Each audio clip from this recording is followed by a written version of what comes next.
Liam, it's a defeat without scoring. In many respects, did that feel like the worst of the lot in terms of the performance? By far. I was unacceptable in every aspect of the game, unacceptable in attitude. I keep coming out and defending the players. That's indefensible, that performance tonight. The amount of the goals we conceded, the amount of duels that we lost, the lack of intensity in the team. And yeah, something needs to change drastically here right now. What have you said to the players? Why do you think they put that performance in? Why? We need to look in the mirror. I need to look in the mirror, but I can't keep coming out here defending some of the things that we're seeing. Manchester United, genuinely, the result wasn't there. Felt we turned a corner, but the general attitude, spirit was lacking. Determination, with maybe 3 or 4 out of the 11. That's nowhere near enough for this club. It's nowhere near enough. I can't come out and lie. I'll tell the truth. That was an unacceptable performance in every area. The start looked particularly difficult as well, and the warning signs were there even before the goal. The goal was terrible. We have an easy header. We missed the header. The passage before the goal upset me even more. I think there were 4 or 5 occasions where we can actually show some moral courage and quality and take the ball down and play. We just kicked the ball back to Brighton. That's not a lack of. They can speak about a lack of confidence or results not going our way. That doesn't represent anything that I ever want to see in it. I won't ever see it again. Does it feel like a lack of professionalism then when you sort of cage it like that? The performance in terms of professionalism wasn't there. Yeah, it's a really, really difficult night. The most difficult night, not even so far here at this magnificent football club in my career. Because some of the things I was witnessing today, I never ever want to see again. And the fact that it didn't get better as well, was that equally concerning as the game wore on? There was a little patch at the start of the second half when you restructured, but after that, it looked like they were throwing the towel in to some degree. Yeah, you have to ask the players. I never ever want to see anyone, whether you're playing for this club, at this elite football club or at any football club, to be even accused of throwing the towel in. It's unacceptable. Yeah, that's all I'm going to say. I'm hurting. I feel numb. Because that doesn't represent me. That doesn't represent the football club in any way, and that has to change starting with the FA Cup semi-final on Sunday.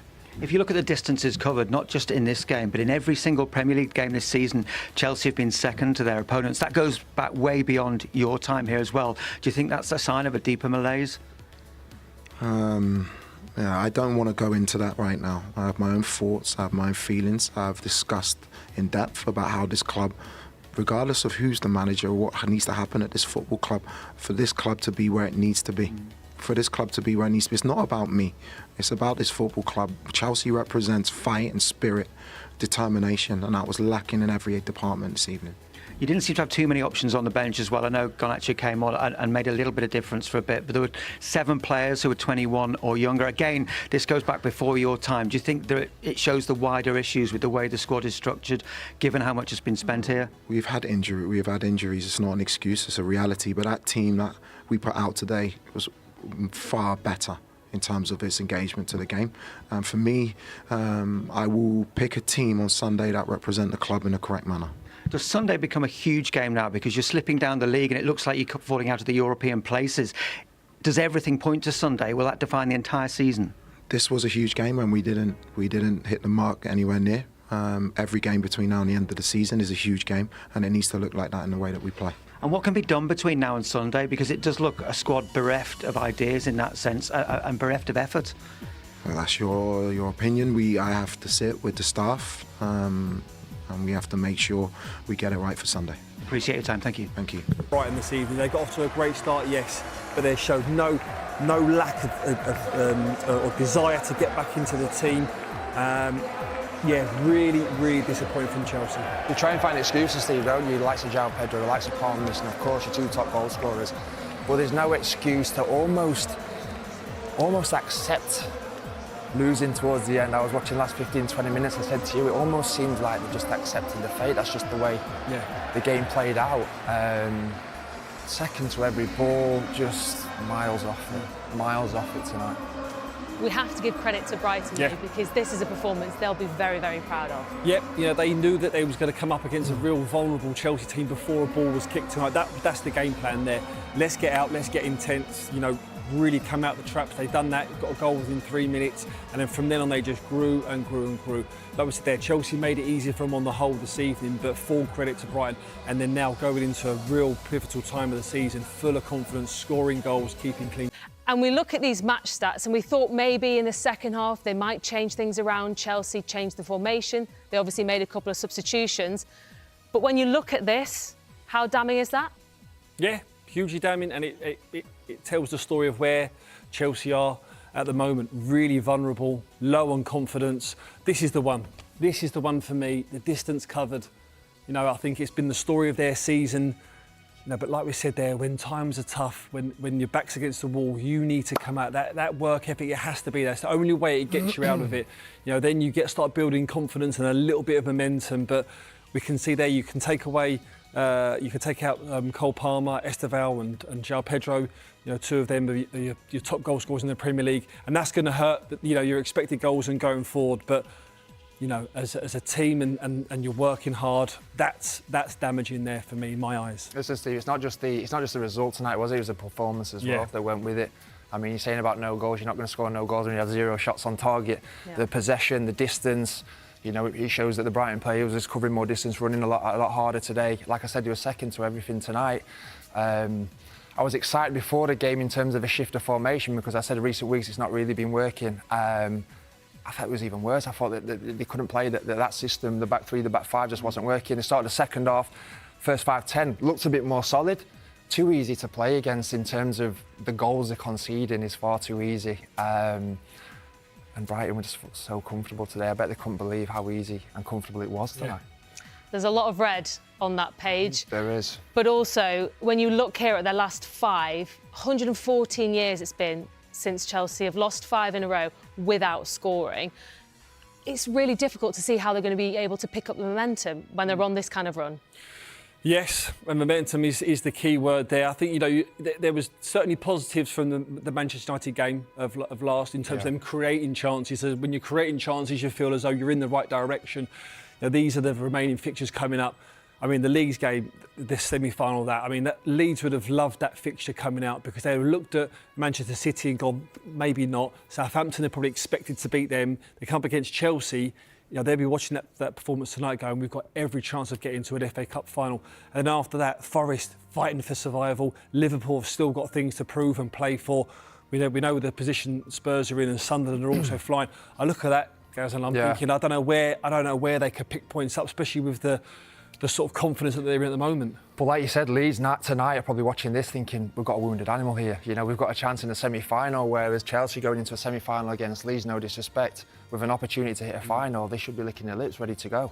But this is a bit of a wounded Chelsea squad at this moment in time. And you've been there, Steve, as well. Confidence and momentum is a big thing. Yeah. So going in tomorrow's training, all of a sudden, is not the same vibe as it is when you're on a good run or good off the back of a good result. So it's going to be a tough few days for the manager and for the squad to galvanise themselves and get themselves fired up for this semi-final because this, like I said, the FA Cup now is a strong word, a must, you know, to save the season in some ways. But it needs to be a hell of a lot better than what it was tonight. How does he turn things around now, Liam Rosenior, after this performance? It's going to be very difficult. You know, he's picking up, you can see there the body language them after. For me, at the moment, when I look at this Chelsea team, I don't see enough playing for now. I see a Chelsea team, and this is not all of them, and we would have been in dressing rooms as well when we see players like this. They're listening to all the noise from outside, you know, protests against the board, relationships between the fans and the team, relationship between the fans and the board. They're waiting for a change to happen now, whether that's going to be with the manager or a change of ownership. It seems though players are waiting for a change. They're waiting for a change. They're waiting for next season. Well, make a change now. You know, I don't mean the manager. I mean as a player. Step up. You make the change. You know, be bold enough to go. Look, the leadership group, whoever many there are, galvanise. Shut the dressing room door. You know, have an in-house council, have an in-house meeting, and go. Listen.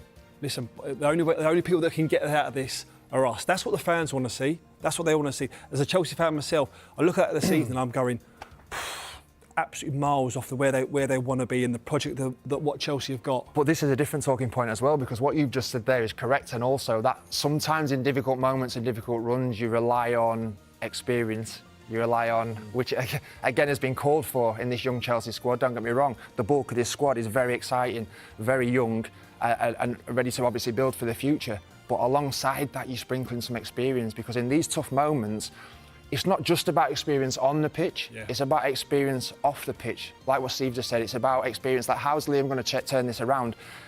He'll have his ideas, but also the players need to get together. And in certain times when I've been at the club, there would be a meeting in the changing room where the manager's not even involved. There would be players getting told, there would be truths being told in them meetings, and the standards driven in the training sessions to turn this back around. And that comes with experience, which I think is lacking in this Chelsea squad. I heard the owner speak, obviously, and he touched upon maybe the philosophy changes slightly. And I do think that would be a big help. We've even had it in the past where, you know, the leadership group will get called in with the manager. Listen, what's going on? What's happening? What's the feeling in the group? This player's not pulling his weight. This player's not pulling his weight, which would be down to the squad and down to us to get into them a little bit in training and to make sure they step up to the level. But them conversations would be had, and also I feel would help the manager in these times. Unfortunately, at the moment, because of the young squad, you know, there's a handful of players you might be able to rely on in that sense. Enzo, Reece, players like that. But there just isn't enough at the moment to turn it around. And a lot of these young players are experiencing this for the first time, the noise, the pressure. And I feel like that's what we saw tonight. When I say like a fragile Chelsea team, is I think because of that. Even top players struggle with confidence at times. But experienced players have been through so many scenarios, so many things in the game, they can help to get yourselves out of this. With a young squad, sometimes it's a bit tricky. And they do have a very young squad. When you're looking at this table as well, Steve, is sixth now really their only hope? Because as we mentioned before, Aston Villa, if they win the Europa League but they finish fifth, it could go down to sixth and then into the Champions League. Yeah, I mean, it's a huge gap between, you look at 48 points, 55, a 7-point there. You look, and again, it's momentum. When you're in that dressing room and you're looking at games and you're going, is that 3 points, is that a draw? You know, momentum is absolutely key. For them to gain 7 points, Liverpool to lose a few games as well, it's a huge ask at the moment for Chelsea. I think at the moment, the way that the situation that they're in, I think sixth place would be the one that they're going to be having to focus on.